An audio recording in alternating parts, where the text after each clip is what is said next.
It's morning for me. I don't know what time it is for you when you're watching or listening to this, but I got up at 5. It's currently 6:30. I'm trying to get my life back together. Like, I'm really trying. And before y'all come for me saying, well, getting up at 5, don't know if that's the way to do it, or I don't know if it'll do anything. It will for me. It will. I don't care. Here's the thing. I'm one of those people that I like to get up early if I can. And I like to immediately start being productive because then I can just keep the momentum going, versus if I get up later than I plan to, immediately my day is ruined. Which I know is not how things work, and you probably shouldn't think that way, but I do, so I don't know what to tell you. And I used to do this. I literally used to get up at 5, go to the gym, work out before I had to go to work, get ready, and be out the door by 7:30. So it's possible. I used to be a well-oiled machine. Now I am a rusted, later model, and I don't want to be a later model. I want to be a newer model. So here we are. Honestly, I want to attribute the negative things that are happening in my life to the lady in my Instagram DMs that told me I was cursed. To be honest, if you look at this realistically, first of all, not many negative things are happening, but the things that are happening that I'm like, oh my god, why? They're very impactful and they're quite stressful.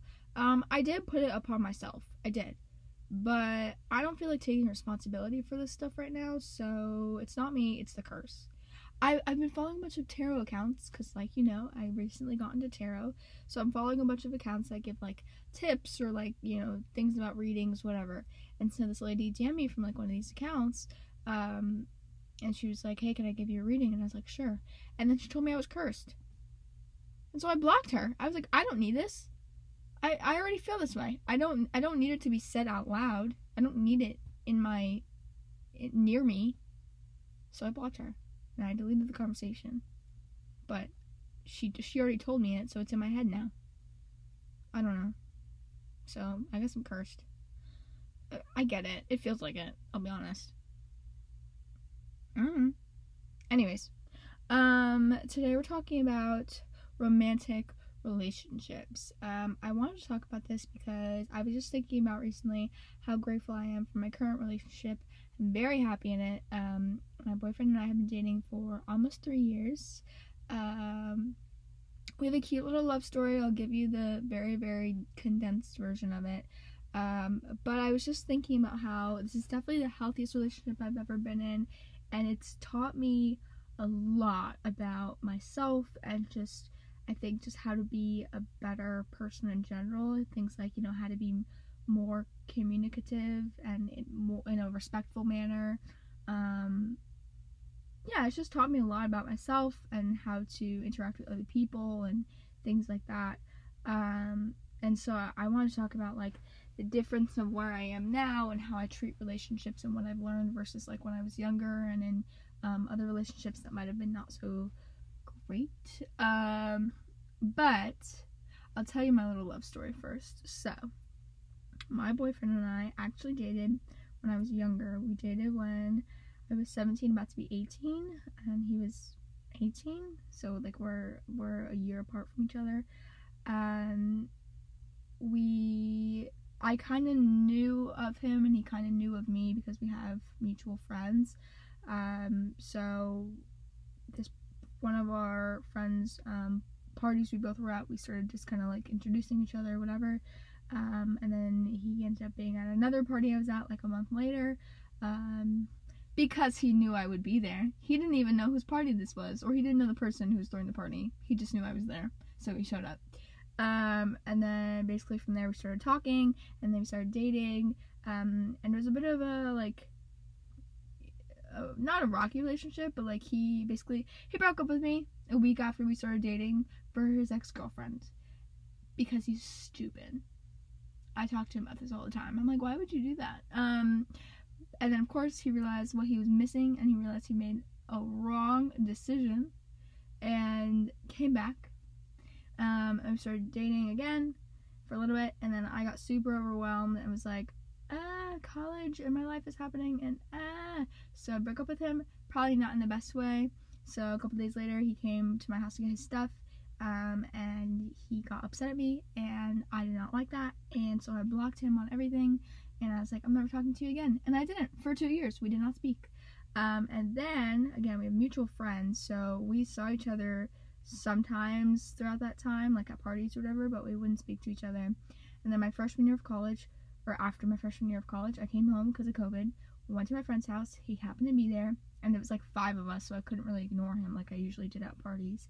So sucked it up, talked to him a little bit, and decided, okay, he's not that bad, and also I still think he's cute, so and I unblocked him, and then we started talking again, and of course one thing went to another, and we were like, I miss you, and then he's like, I miss you too, and then it was a week before I was gonna go back up to college, and I was like, well, this is really bad timing. He's like, yeah, and we were both like, we're not gonna do long distance, which it's not really long distance, it's like medium distance, but whatever. And then of course we kept talking, one thing led to another, now we're here. But long distance is almost over, and I'm so excited. That has probably been one of the hardest parts about the whole entire relationship, is just like the distance, because it definitely creates unnecessary fights or just arguments or people in bad moods. Mostly me, I won't lie. But yeah, I think it's cute. But so I wanted to talk about just basically where I am now versus like where I used to be when it comes to romantic relationships, and like what I find important now. So when I was younger, I think a lot of my decisions in who I spent time with were definitely based in my self-esteem, which was like very little. And so I honestly was not with people that were nice to me, and they did not really value me or value the effort that I put into these relationships. And definitely, like, I was strung along in some cases, and like, you know, whatever, just not respected. I think the other thing is I definitely was naive. I think young people are. And so I either didn't want to see or just genuinely did not see some of these situations for what they were. So when I was younger, I think I did not set myself up to be put in a position to where like I was appreciated the way that I should have been, or the way that anybody should be, really. So I was with people that honestly didn't care to be around me. Again, didn't appreciate the efforts I made in the relationship. People who made me feel small or like insignificant, or that I didn't matter. Definitely people that there was no open communication. There's a lot of lying, or a lot of like not telling the full truth, or, you know, having boundaries and those people crossing them regardless. A lot of like empty promises. So again, just like general lack of respect, and like lack of respect for me as a person, and just lack of respect for what a relationship should be.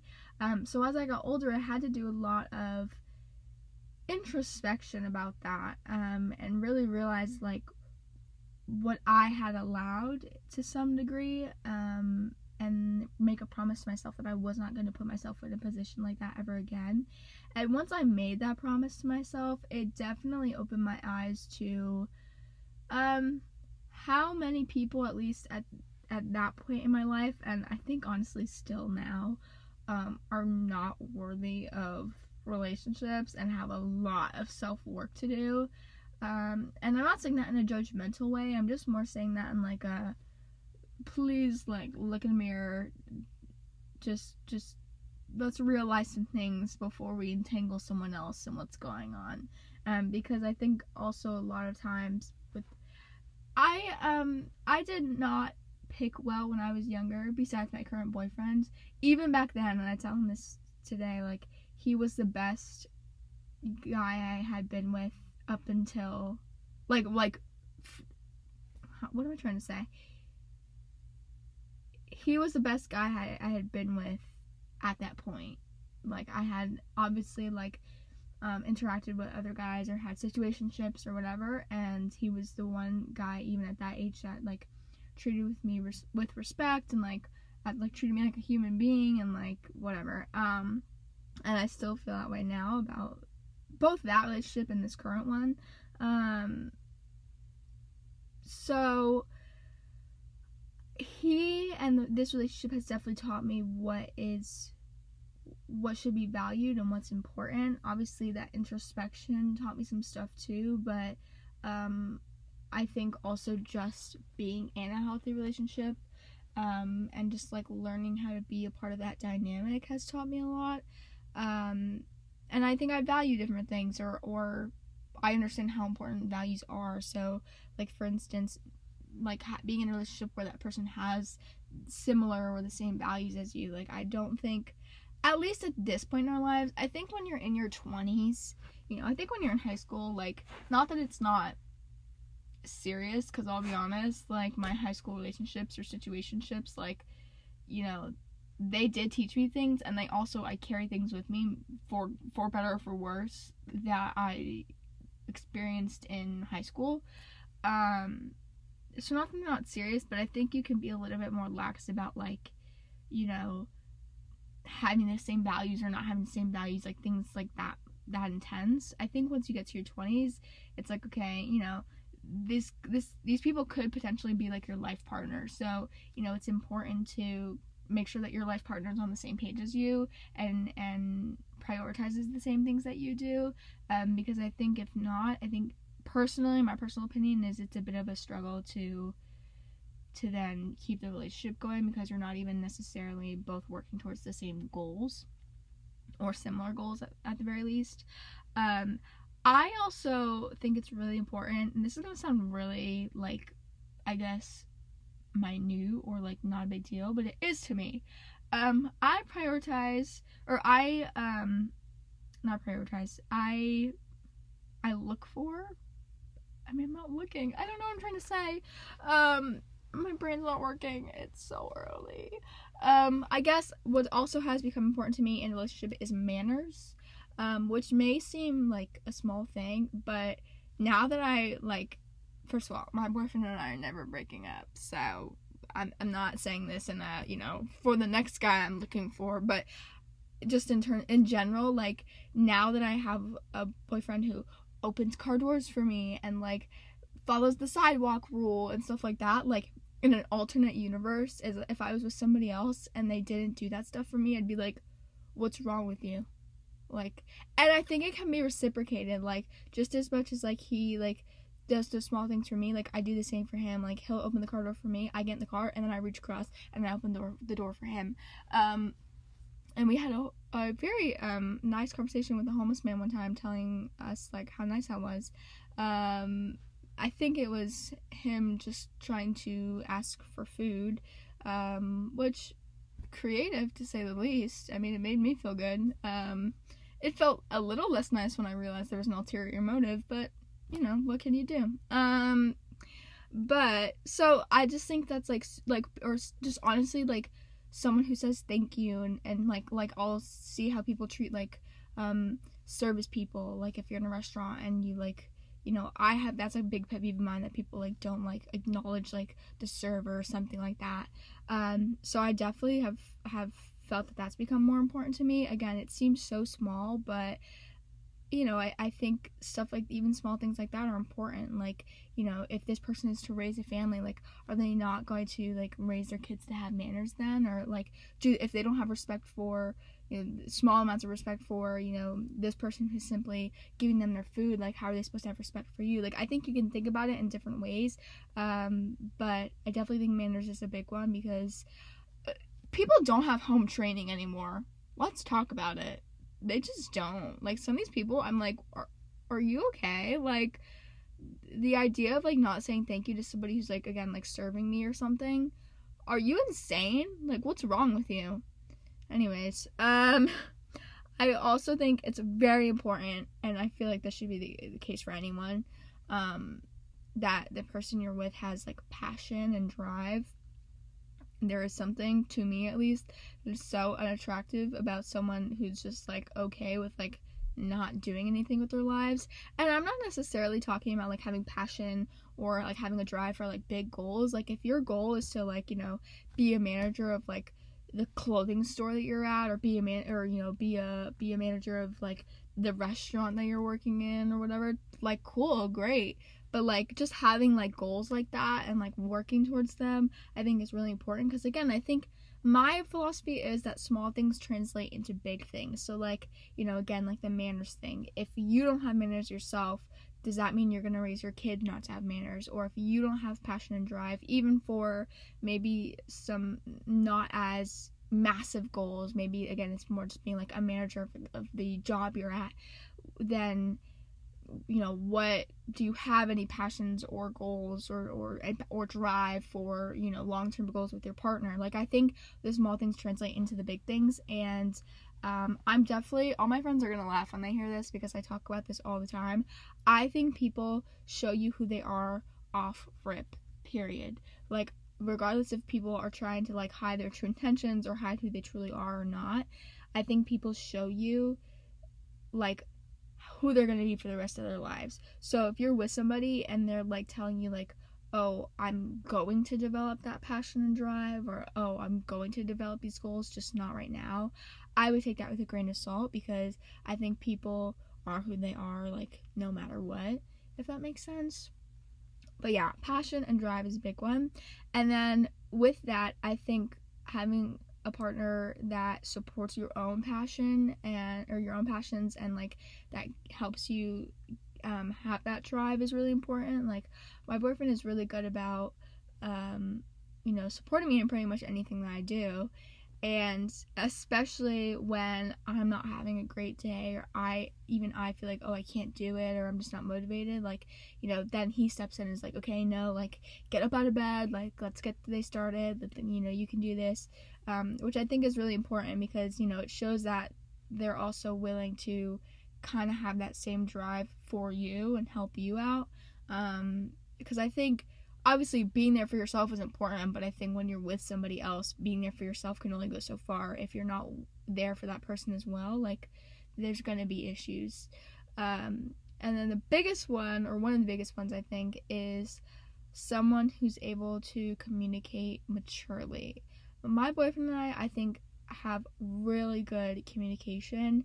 Not to say that we don't slip up sometimes or whatever, but first of all, I don't think a fight for us really, honestly, truly lasts more than a day. There's been moments where maybe it's like we're in a rocky spot, but again, even throughout that, we maintain like a very open communication policy, I guess, and we're very honest with each other about how we're feeling, and we're respectful about it. I think that's the big one. Like, again, there's moments where we slip up and people get frustrated and they yell and whatever. I'm not gonna lie, mostly me. But for the most part, like, we really make sure that, like, no one's calling each other names, no one's yelling, no one's like, saying, well, I'm right and you're wrong. Like, we are much more about like, hey, well, this is how I feel, I know maybe this wasn't your intention or something like that, but this is how I feel currently. But really, like, our communication, whether it's because we're arguing or just simply,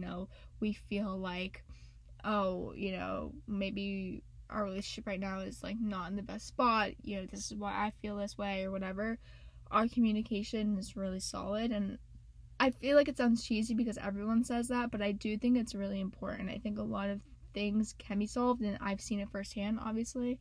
A lot of things can be solved if that communication just remains respectful, and if the goal is to just simply get to the root of the problem and fix the problem. I think if the goal is to be right, then you're screwed. Like, I've never really understood the need to be right. Like, if, like, it doesn't really matter if this is the person you love and care about, like, that shouldn't be the number one priority. The number one priority should be, okay, making sure the person is okay, why are we here in the first place, and going from there. But through all of this and learning what I value more, and I guess what I didn't value when I was younger, I think there's like vital things that I've learned, that I've now come to accept and learn now in this moment when it comes to romantic relationships, or just things I like wish, I guess, that had happened differently. So I definitely wish I was less naive when I was younger, which I know is like kind of stupid because it's like, well, you were young, like all young people are naive. But I feel like I've always had a good head on my shoulders, except when it comes to, at least when I was younger, I think now is a different story, but except when it came to relationships. I don't, like, I look back at my younger self and I'm like, what was going on? Like, what was happening other than like no critical thinking?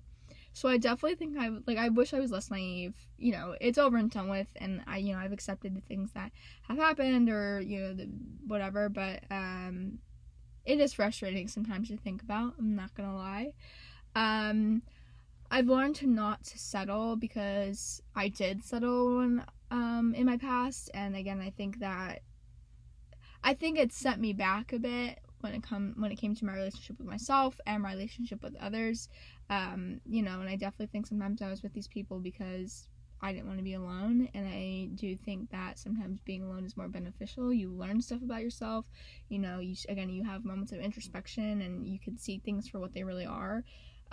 So don't settle, because if you are able to build enough confidence within yourself, and again, just be appreciative for who you are, I think that will attract the right people, personally, versus like just being with someone because they're there. I've done it, and it's not worth it at all. I also think listen to your gut. There were plenty of positions that I was in and people I was with that my gut was saying something is not right or this is not okay, and I just did not listen. And then lo and behold, you get older and you're like, that wasn't right. So definitely listen to your gut. I think 9 times out of 10 your gut is never wrong. Again, it all sounds a little bit cringe or cheesy, but I think it's true. This is a big one that I've learned recently about myself. Know what red flags you have walking into a new relationship. I don't think I took enough time before I got into this current relationship I'm in to really realize, I guess, what trauma or what just maybe not so beneficial or healthy habits I have when it comes to relationships. And I did not do the work to like redirect that stuff or like work on it or process it before jumping into a new relationship. I will say this relationship has helped me process a lot of that stuff, but it also has made things a little bit difficult in terms of I had a bit of an ego walking into this relationship, because I had been with a lot of people that I think not a lot of people. I had been with people, most of the people I'd been with,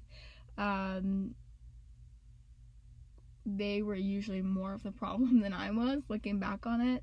Not to say that I didn't have my own things that I brought to the table. I'm sure I did, but I think if you looked at the situations, it was a lot more of like these people had a lot more red flags or a lot of the issues more than I did, and so I think I walked into this relationship being like, it's everyone else's problem, not mine, just to find out that now I am the problem in the sense that there's things that I need to work on, and that it's not everyone else. Like sometimes you are the one bringing like the negative X, Y, and Z to the relationship. So I think letting go of your ego and knowing what potential red flags you have walking in and making sure you look out for that, because I don't think you can like necessarily make those go away. Like I think it's okay if there's things that you need to work on and you're in a relationship, but I think it's being aware of those things and knowing like, okay, where is like this stemming from if you're getting upset or something like that. That's something I've been learning recently, and I'm not gonna lie, it's been eye-opening. I think be open to sharing the scary stuff. I think a lot of why my relationship is so solid is because we've been really open with each other. And there's things that I'm embarrassed about or maybe not super proud about in terms of my past, or again like what I'm bringing to the relationship, but if you're with the right person, or if at the very least you're with someone who's respectful, it won't be a moment of judgment, or it won't be something that like makes them like shy away from you. They'll appreciate your openness and your honesty. even if it's something that you may not necessarily love the fact that you have to share. I think always too, like, be comfortable with what you're sharing. You know, if you don't feel like saying something, don't say it. But I think if you end up finding someone who is genuinely respectful and cares about you, the scary stuff doesn't seem as scary to share, which has been very helpful for me in my relationship. Kind of going hand in hand, don't close yourself off. I think if you close yourself off, it makes it almost, it kind of gives the other person no way around just distancing themselves from you. And I think, and I'm saying this from experience, a lot of this stuff, again, is things I've learned because I've done it or learned it or whatever. You know, I think if you close yourself off, you are kind of boxing in the relationship in a sense. Again, if someone genuinely wants to be with you and cares about you, they want to get to know you. They don't want to get to know only the pieces that you're willing to let them get to know. They want to get to know you, like, you know, as a whole. So I don't think it's really beneficial to close yourself off. I understand how it happens, but again, I think that's something that to be mindful of, and to understand that you're hurting yourself more than you're helping yourself, sort of thing. And like I mentioned also, the last thing I've definitely learned is you aren't right. Just go into, you know, maybe conversations or arguments or whatever, go into that thinking you're not right. Because that's not the goal of an argument. That's not the goal of trying to fix a situation. So I think, you know, put your ego aside and simply listen to this person you care about. How are they feeling? Why are they feeling this way? Not, well, I'm going to prove to them that I'm right and they're wrong, because that just isn't helpful for anyone. But yeah, I hope some of that was helpful. I feel like I haven't done a episode where I was actually giving advice in a while. I know that was kind of a longer one, but I definitely have a lot to say on this topic, because for me personally, it's been a bit of a wild ride. I've learned a lot.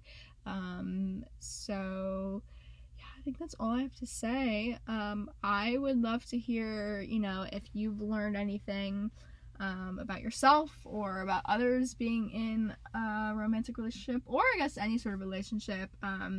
I was just kind of thinking in a romantic sense just because that's how I was thinking, but, you know, obviously this is stuff that I think can apply to platonic relationships as well, and just different kinds of relationships. So again, I'd love to keep the conversation going. Email me. I want more friends. But I think that's it. Rate the pod, or don't. If you don't like it, don't rate it. Follow me on Spotify. You can also follow me on Apple Podcasts, whatever you're listening to this on.